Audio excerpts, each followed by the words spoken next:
Hello friends, स्वागत है आपका केवी इंस्टीट्यूट गुड़गांव द्वारा संचालित यूट्यूब चैनल कर्मविद्या मंदिर पे। तो स्टूडेंट्स, आज के वीडियो में हम बात करेंगे कक्षा 12 भौतिक विज्ञान के चैप्टर नंबर 4 की, जिसमें हम पढ़ रहे हैं विद्युत विभव के बारे में। हमने इससे पहले वाली वीडियो में जाना था कि किसी अचालक गोले या चालक गोले या गोलीय कोश के कण विद्युत क्षेत्र की तीव्रता ज्ञात करने का फॉर्मूला क्या होता है। आज के वीडियो में हम जानेंगे विद्युत स्थितिज ऊर्जा ज्ञात करने का फॉर्मूला। किसी आवेश निकाय के कारण स्थितिज ऊर्जा ज्ञात करने के फॉर्मूले के बारे में चर्चा करेंगे। इसके साथ ही मैं एनसीईआरटी बुक का एग्जाम्पल नंबर दे रहा हूँ। एग्जाम्पल नंबर एनसीईआरटी में जो एग्जाम्पल नंबर है 3.9 वो आप समझ लीजिए, जो कि विद्युत विभव पर आधारित है। इसमें लिखा गया है 10 सेंटीमीटर त्रिज्या के ठोस अचालक गोले को 10 सेंटीमीटर त्रिज्या के ठोस अचालक गोला है, इसकी त्रिज्या है 10 सेंटीमीटर और इसको आवेश दिया गया है 3.2 × 10⁻⁻⁹ कूलम। इसको आवेश दिया गया है जो कि 3.2 × 10⁻⁻⁹ कूलम। इसको इतना आवेश दिया गया है। ओके बच्चों, तो गोले के केंद्र से 14 सेंटीमीटर दूर, गोले के केंद्र से 14 सेंटीमीटर दूर यहाँ पर, गोले के केंद्र से 10 सेंटीमीटर दूर इसकी सतह पर और गोले के केंद्र से 4 सेंटीमीटर दूर इसके अंदर, ये 3 बिंदुओं पर हमें विद्युत विभव ज्ञात करना है। ठीक है, गोले के केंद्र से तो चलिए शुरू करते हैं। क्योंकि ये अचालक गोला है, अचालक गोले के कारण बाहर स्थित बिंदु पर विद्युत क्षेत्र क्या होता है। अचालक गोले द्वारा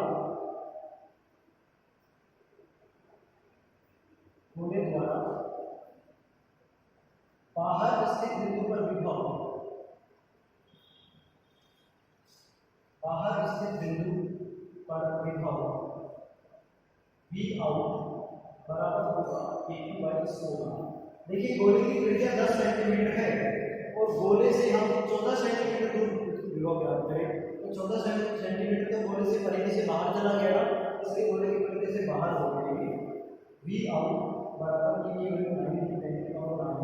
क्यों आवेश दिया गया है 3.2 × 10⁻⁹ स्मॉल आ है 14 से इसको मीटर कर दो, 14 × 10⁻2 मीटर, तो V आउट बराबर, इसको सरल कर लीजिए, 9 × 3.2 into 10 की पावर देखेंगे तो बचेगा -10 और ये +2 गुना हो गया, तो V आउट बराबर, इसको सोल्व कर दो, 9 में 18 80 देखेंगे तो 27 28 16 into 10 की पावर -8 या V आउट बराबर 14 में 28 0 14 में 2.05 into 10 की पावर -8। ये है विद्युत विभव गोले के केंद्र से 14 सेंटीमीटर दूर स्थित बिंदु पर, जिसकी वैल्यू आई है 2.05 into 10 की पावर -8 वोल्ट। ओके, ये फर्स्ट केस है। दूसरे केस में आप दूरी दी गई है 10 सेंटीमीटर। ठीक है, तो V एट सरफेस होगा 10 सेंटीमीटर, मतलब इसकी त्रिज्या 10 सेंटीमीटर है तो सतह पे आएगा सारा विभव।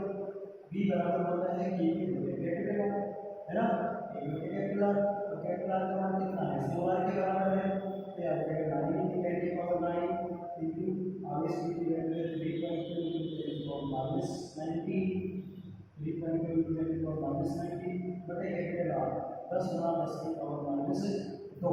इसको सॉल्व करो, 9 में 18 80 रहेगा, 27 से 28 28.8 गुणा 10 की पावर देखिए -19 प्लस 2 ऊपर तो बचा -10 पावर, तो यहाँ पे -1 पावर है तो बचा कि प्लस हो जाएगा, तो -10 + 1 यानी कि 28.8 गुणा 10 की पावर -9 वोल्ट। ठीक है, या आप इसको लिख सकते हैं 2.88 into 10 की पावर -8 2.88 into 10 की पावर -8 वोल्ट। ठीक है, ये दूसरा पार्ट दिख रहा है आपको।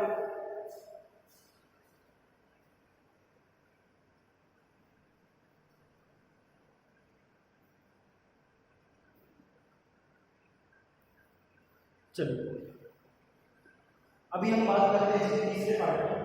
इसका तीसरा पार्ट ये है, इसने पूछा है V बराबर 4 से R बराबर 4 सेंटीमीटर। 4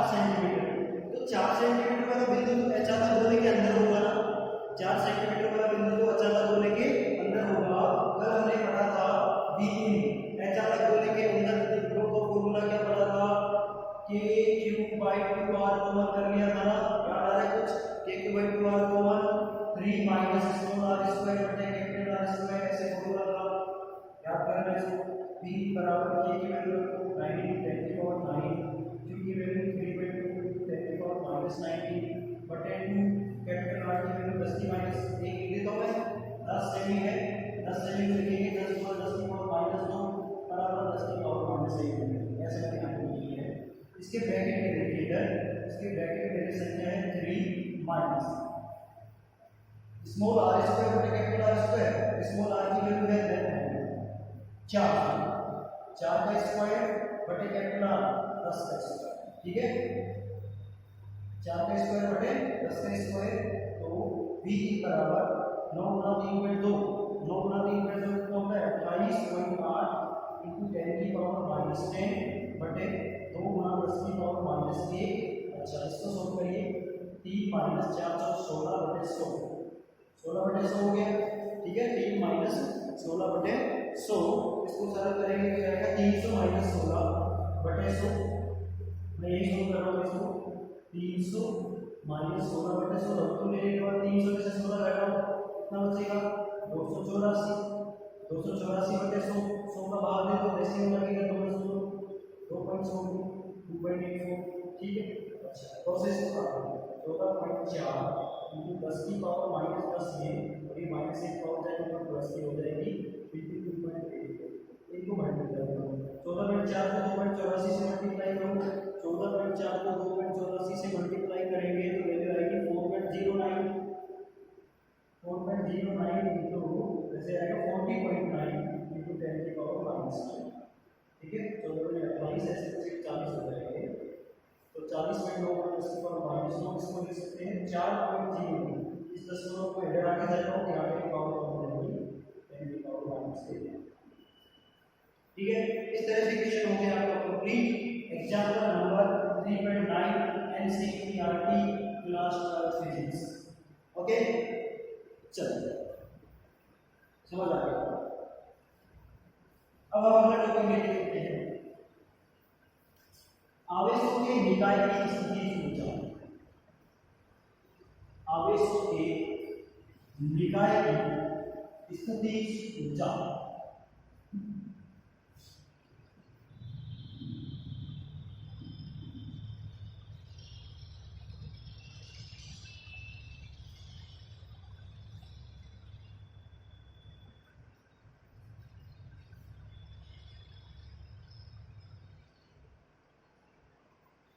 देखिए मान लो यहाँ पर 2 आवेश रखे ए और बी बिंदु, यहाँ पे कोई Q1 आवेश रखना है, यहाँ पे कोई Q2 आवेश रखना है, ठीक, ये 2 आवेशों का एक निकाय है।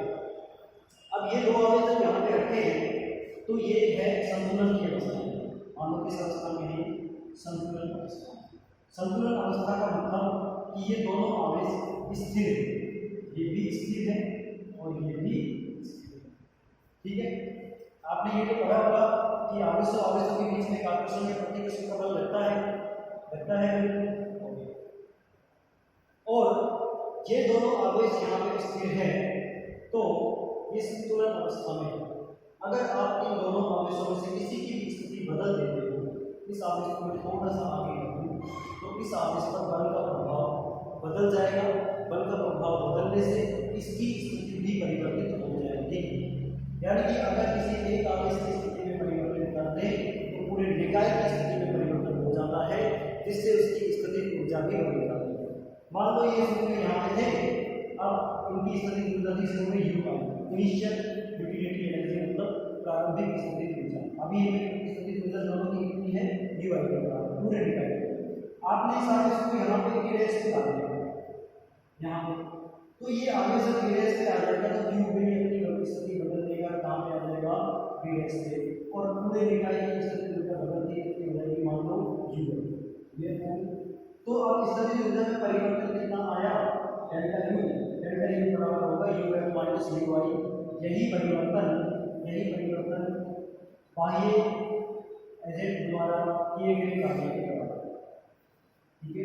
ये स्थिति ऊर्जा में जो परिवर्तन है वो किसके बराबर होगा, आपने इस आवेश को यहाँ से उठा के यहाँ रखा था, तो यहाँ से उठा के यहाँ रखने में जो कार्य कार्य आपने किया था, जो कार्य किया गया था वही कार्य स्थितिज ऊर्जा में परिवर्तन के बराबर होगा। ठीक है, इसी कंसेप्ट की हेल्प लेके हम अब स्थितिज ऊर्जा क्या करेंगे, निकालेंगे। हम दो आवेश वाले निकाय की स्थितिज ऊर्जा, दो आवेश वाले निकाय की स्थितिज ऊर्जा, ठीक है, ये निर्देश तंत्र है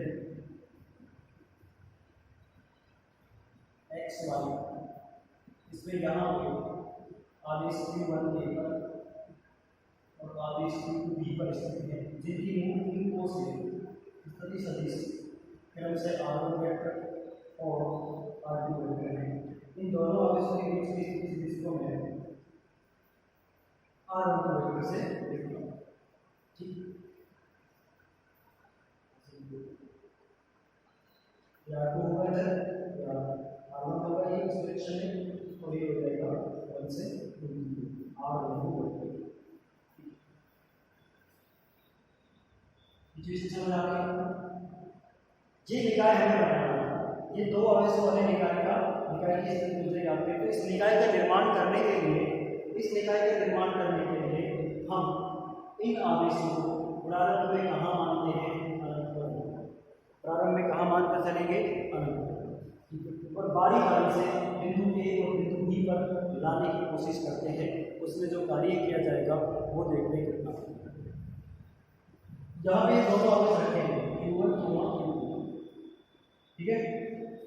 Q1 आवेश को सबसे पहले अनंत से यहाँ पे आवेश Q1 को अनंत से बिंदु A तक लाने में किया गया कार्य, समझो W इंफिनिटी बराबर आवेश Q1 को अनंत से इस बिंदु तक लाने में किया गया कार्य कितना होगा, बराबर जीरो।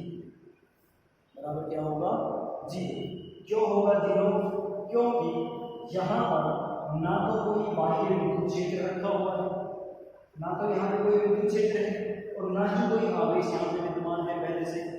तो इस क्षेत्र में कुल विद्युत क्षेत्र का मान जीरो होने के कारण ये आवेश को यहाँ पे लाने में हमें किसी भी विद्युत क्षेत्र के विरुद्ध कार्य नहीं करना पड़ रहा, तो कार्य का मान जीरो। देखिए, जब आप ये निकाय अभी खाली है, यहाँ पे कुछ नहीं है, यहाँ पे विद्युत क्षेत्र भी नहीं है, कोई आवेश भी नहीं है, आप शुरू में केवल ये आवेश केवल यहाँ पे लाएंगे। तो आवेश केवल को यहाँ पे लाएंगे तो हम जब किसी आवेश को अनंत से किसी बिंदु तक लाते हैं तो विद्युत क्षेत्र के विरुद्ध कार्य करना पड़ता है ना। लेकिन यहाँ पे कोई विद्युत क्षेत्र है ही नहीं, यहाँ पे तो कोई विद्युत विभव भी नहीं है ना। W बराबर क्या होगा, V/Q, W बराबर क्या होगा, V/Q। लेकिन यहाँ पे तो कोई विभव ही नहीं है, विभव का मान जीरो, तो कार्य का मान भी क्या आएगा, जीरो हो जाएगा। तो आवेश Q1 को अनंत से बिंदु A तक लाने में किया गया कार्य कितना हो जाएगा, W1 बराबर मैंने आपको लिखा है आवेश Q1 को अनंत से बिंदु A तक लाने में किया गया कार्य W1 बराबर जीरो।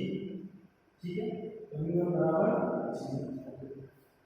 ये अब यहाँ पे आपने स्थित हो गया R1 पोजीशन। अब आपको क्या करना है, आवेश Q2 को लाना है। आवेश Q2 को कहाँ लाना है, जिसकी बिंदु B से दूरी कितनी है, R1, यही है। इस स्थिति पे आपको आवेश Q2 को लाना है। ठीक है, आवेश Q2 को अनंत से यहाँ पे लाना। जब आप आवेश Q2 को अनंत से यहाँ पे ला रहे होंगे तो ये आवेश आपका विरोध करेगा, ये आवेश Q1 आपको रोकने की कोशिश करेगा, विरोध करेगा। इसके विरोध के विरुद्ध कार्य करना है, तो वो कार्य हमें देखना है बिंदु B पर। आप आवेश Q2 को यहाँ लाएंगे, इस आवेश के द्वारा इस बिंदु B पर विभव कितना है, इस आवेश द्वारा, आवेश Q1 द्वारा ऐसे लिखूंगा मैं, आवेश Q2 को अनंत से बिंदु B तक लाने में किया गया कार्य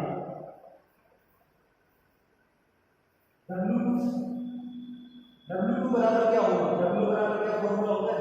V बाय Q, ठीक है।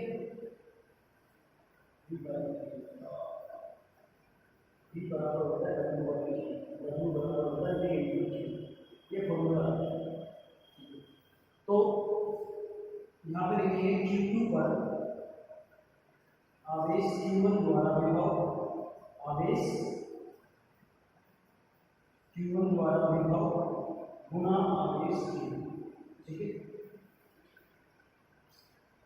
जैसे लिख सकते हैं B पर, बिंदु B पर आवेश Q1 द्वारा विभव गुना Q,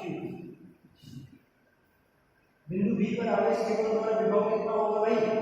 इस आवेश के द्वारा यहाँ पे विभव निकालो, दूरी है R1 के Q1 बाय R12, ये होगा इंटू Q2, तो कार्य की वैल्यू आ गई के Q1 Q2 बाय R1, ठीक है। ये होगा कार्य, ये कार्य करना पड़ेगा आवेश Q2 को लाने में। तो समीकरण दो कार्य हो गए। अब ये आवेश यहाँ पे आके स्थिर हो गया, जिसकी स्थिति हो गई आगे, तो ये निकाय बन गया ऐसे, ये निकाय ऐसे, ठीक। कुल कार्य निकाय का निर्माण करने में किया गया कुल कार्य किया गया कुल कार्य W1 प्लस W2 होगा। W1 0 है, W2 है K Q1 Q2 by R, ये कार्य करना पड़ेगा इतना जून। यही कार्य इस निकाय की, अब बच्चों ये जो कार्य आपने किया ये इस निकाय में, क्योंकि अभी आवेश में कोई गतिज ऊर्जा नहीं है, तो सारा का सारा कार्य किसके रूप में संचित हो गया? इनकी स्थितिज ऊर्जा के रूप में। इन आवेशों में अब कोई गतिज ऊर्जा नहीं है, ये रुके हुए हैं, लेकिन जो कार्य हमने किया था वो किसमें स्टोर हो गया? इन आवेशों में स्थितिज ऊर्जा के रूप में स्टोर हो गया। यही कार्य इस निकाय की स्थितिज ऊर्जा में बदल जाता है या स्थितिज ऊर्जा के रूप में संचित हो जाता है। अतः U बराबर होगा W बराबर K Q1 Q2 by R12 joule. इतना कार्य हमें करना पड़ेगा दो आवेशों के निकाय के निर्माण करने के लिए। दो आवेश Q1 और Q2 के निकाय का निर्माण करने के लिए कुल कार्य कितना होगा? K Q1 Q2 by R, K Q1 Q2 by R12। अब यदि आप ये समझो कि भाई अगर हम इन आवेशों को तोड़ना चाहें, इस निकाय को तोड़ना चाहें, तो हमें इतना ही कार्य इसके विपरीत दिशा में करना पड़ेगा। ये दोनों आवेश अलग अलग हो जाएंगे, ये दोनों आवेश क्या हो जाएंगे? अलग अलग हो जाएंगे, ठीक है। अलग अलग होने के कारण यही स्थितिज ऊर्जा इनकी गतिज ऊर्जा के रूप में बदल जाती है और दोनों गति करके एक दूसरे से अलग हो जाते हैं। अच्छा, अगर एक आवेश मान लो पॉजिटिव हुआ, ये पॉजिटिव होता, ये नेगेटिव होता, तो दोनों की स्थितिज ऊर्जा क्या है? यहाँ पे पॉजिटिव, यहाँ पे नेगेटिव, स्थितिज ऊर्जा का मान कैसा? उस स्थिति में दोनों की स्थितिज ऊर्जा नेगेटिव होती और इस नेगेटिव ऊर्जा को, इस नेगेटिव ऊर्जा के निकाय को तोड़ने के लिए पॉजिटिव ऊर्जा देते। ये दोनों एक दूसरे से आपस में से बंधे होते, इनको तोड़ने के लिए धनात्मक ऊर्जा देनी पड़ेगी, ये निकाय टूट के अलग हो जाता है। अगर दोनों आवेशों में प्लस प्लस साइन होता है तो स्थितिज ऊर्जा धनात्मक हो जाएगी, ठीक है, तो टोटल क्या हो जाएगी? Positive positive positive. अगर दोनों आवेशों के ऋणात्मक साइन है, दोनों आवेश ऋणात्मक है, ये भी ऋणात्मक ये भी ऋणात्मक, तो माइनस माइनस प्लस हो जाएगा, तो भी स्थितिज ऊर्जा धनात्मक, ठीक है। चलिए नोट कर लीजिए।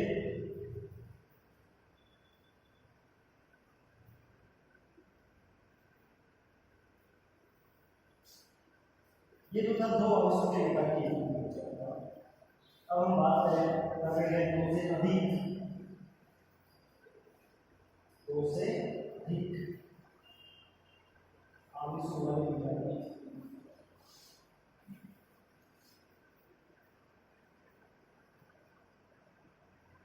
इसमें समझ लेना, नहीं समझ आया तो 2 से अधिक आवेशों वाले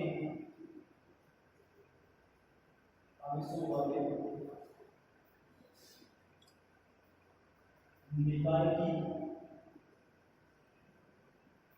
स्थिति ऊर्जा, 2 से अधिक आवेशों वाले निकाय की स्थिति ऊर्जा। देखिए इस तरह से मान लो यहाँ पे और यहाँ पे और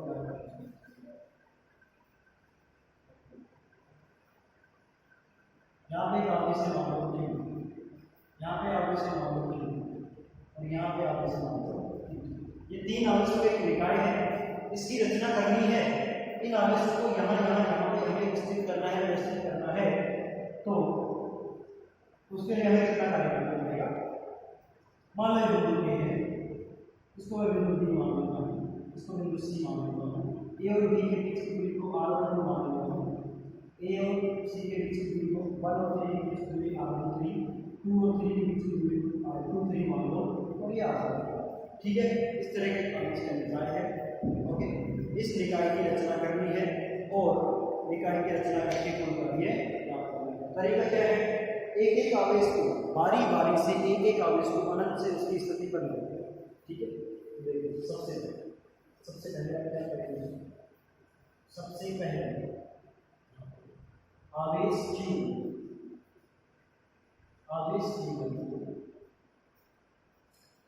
अनंत से कौन से बिंदु पे लाना है, बिंदु A पर लाने में किया गया कार्य W1 बराबर 0 होगा। पहले कितने, जब आवेश को सबसे पहले आवेश को Q1 को यहाँ पे लाएंगे तो Q2 और Q3 अभी नहीं है यहाँ पे, ये सारे आवेश अभी अनंत है। आप बस सबसे पहले आप आवेश Q1 को ही डालेंगे, तो पहले से कोई आवेश और उसका विद्युत क्षेत्र नहीं है, तो विद्युत क्षेत्र के लिए कोई कार्य नहीं करना पड़ेगा, बिना कार्य के आवेश हो जाएगा। ठीक है, ये आवेश यहाँ पे आके स्थित हो गए। अब ये आवेश अपने चारों ओर विद्युत क्षेत्र उत्पन्न करेगा और विभव भी बनाएगा। ठीक है, अब आप क्या करेंगे, अब आप चाहे तो आवेश Q2 को ले आओ, चाहे आवेश Q3 को ले आओ, किसी को पहले ला सकते हो। आवेश Q2 को अनंत से स्थिति B तक लाने में किया गया कार्य W2 बराबर, अब यहाँ पे कार्य W2 होगा क्योंकि आवेश Q1 पहले से यहाँ पे स्थित है और वो इसके विरुद्ध कार्य करवा रहा है विभव के कारण।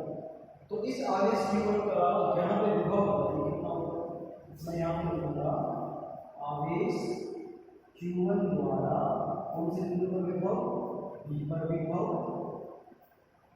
ठीक है, क्योंकि कार्य का फॉर्मूला ये होता है भाई V बराबर W बराबर V into Q, तो मेरे को यहाँ पे विभव पता चल जाए, मैं इस आवेश Q2 से मल्टीप्लाई कर दूंगा, कार्य पता चल जाए, तो विभव होना आवेश Q2।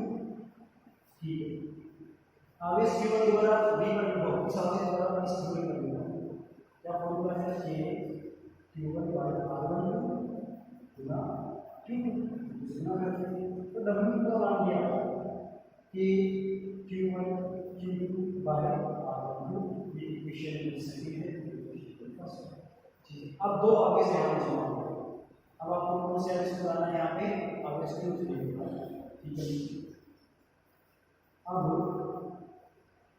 आवेश Q3 को, इसको आवेश Q3 को अनंत से स्थिति C तक लाने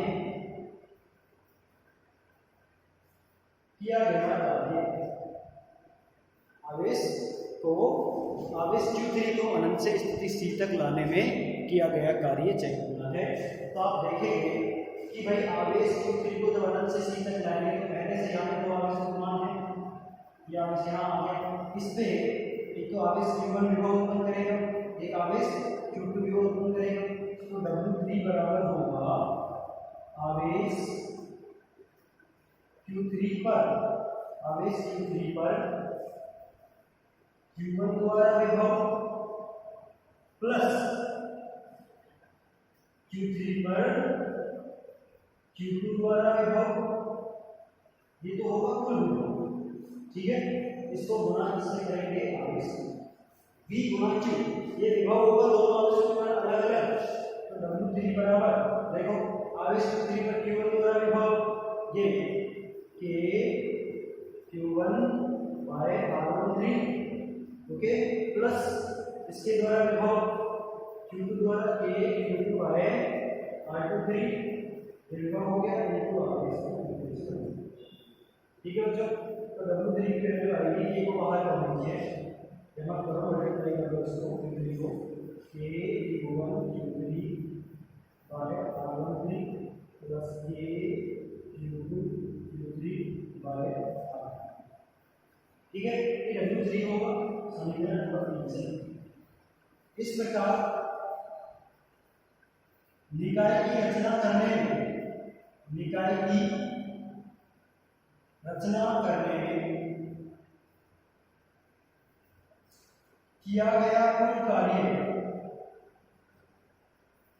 किया गया कुल कार्य W1 plus W2 plus W3 होगा, W1 plus W2 plus W3। तो W1 तो 0 है, W2 कितना है, समीकरण 2 से देखो, K Q1 R12 plus W3 कितना है, K Q1 Q3 by R13 plus K Q2 Q3 by R2, ये कार्य होगा, ये कार्य, यही कार्य इस निकाय की स्थितिज ऊर्जा के रूप में संचित हो जाता है, अतः U बराबर क्या फॉर्मूला आ जाएगा, U यही इसकी स्थितिज ऊर्जा हो जाएगी K Q1 by R12। देखो कॉम्बिनेशन क्या है, 1 2 आवेश के नीचे पूरी 1 2 आएगी, 1 3 के नीचे 1 3, 2 3 के नीचे 2 3, ठीक है। तो याद रह जाएगा K Q1 Q2 by R13, K Q1 Q3 by R13 और K Q3 by R12, ठीक है। इस तरह से आपने 2 से अधिक आवेश यानी 3 आवेशों के निकाय की स्थितिज ऊर्जा ज्ञात की है। तो अगर आप n आवेशों के लिए पढ़ना चाहते हो तो n आवेश के लिए किस प्रकार से ये बढ़ता रहेगा कार्य का मान, और इस तरह से आवेशों को बढ़ाते जाएंगे, उनको बढ़ाते जाएंगे, प्रत्येक आवेश के विभव के कारण उसमें कार्य होता जाएगा और इक्वेशन बड़ी होती जाएगी, ठीक है। इक्वेशन बढ़ती जाएगी। मैं आपको n आवेशों के लिए एक सिंपल सा फॉर्मूला बता देता हूँ। अगर आप n आवेश लेते हैं तो n आवेशों के निकाय के कारण फॉर्मूला, उसके लिए आप यहाँ पे U बराबर समेशन चेन यूज करेंगे, K सब में कॉमन आएगा, देखो K सब में कॉमन आएगा, इसको बाहर कर लीजिए, यानी कि 1/4 कैंसिल है, आपको बाहर कर लीजिए, अंदर आएगा आपका QI QJ, एक को I मान लो, QJ मान लो, QI QJ, नीचे लिए RIJ हो जाएगा, RIJ, ठीक है, ओके। ये स्थिति ऊर्जा हो गई और I की वैल्यू 1 से लेके n तक है और J की वैल्यू 1 से लेके, लेकिन इस तरह से जब आप इसको लिखेंगे तो ये कॉम्बिनेशन में एक आवेश की स्थिति ऊर्जा 2 बार हो जाएगी, जैसे कि I बराबर 1 लिया और J बराबर 2 लिया, है ना, तो 1 2 हो गया, और J बराबर 1 लिया और I बराबर 2 लिया, तो भी 1 2 हो गया। तो स्थिति ऊर्जा 2 बार जुड़ रही है, इसको हमें 2 बार नहीं लेंगे, एक बार लेना है, एक बार, तो 2 से भाग करेंगे इसको, तो ये हो गया आपके n आवेशों के निकाय के कारण स्थिति ऊर्जा का फॉर्मूला, ठीक है बच्चों। तो आज के वीडियो में हम इतना ही शामिल कर रहे हैं केवल स्थिति ऊर्जा, आगे की चर्चा करेंगे अगले वीडियो में, तब तक पढ़ते रहिए, वीडियो पसंद आए तो लाइक जरूर करना, थैंक यू।